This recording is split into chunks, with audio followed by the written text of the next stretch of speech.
Кстати, о коммунальных платежах. В Ленске торжественно открыли новое здание энергосбыта. Оно расположено по улице Орджоникидзе. Якутскэнерго отмечает, что теперь горожанам станет проще платить за электроэнергию и коммуналку. Так ли это узнала Светлана Балеева? В новом здании теперь 3 кассы. В 2 окнах будет производиться сверка. Еще одно окно предназначено для сотрудника Ленского энергорайона, который будет осуществлять технологическое присоединение. На 3-м этаже будет у нас приниматься наши юридические лица. Там 4 отдела: группа расчетов, договорная группа, группа планирования и инспекторская группа. То есть они проходят и на 3-й этаж. Физические лица будут только на 1-м этаже обслуживаться. Новое здание энергосбыта было выкуплено у индивидуального предпринимателя Павла Арбатского за счет средств ОАО «Якутскэнерго».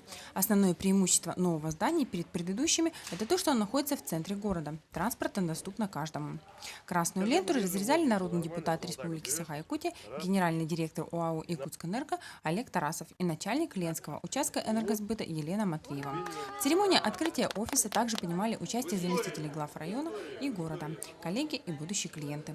Я думаю, что нужно здесь сделать так, чтобы люди приходили не только заплатили там за электроэнергию, обратились там по техприсоединению, а пусть будут какие-то наши консультационные вещи, необходимо будет поставить, дополнить техникой. Мы уже разговаривали о том, что надо поставить банкоматы, чтобы было удобно. Расчетный центр очень комфортен. Просторный зал, современная техника.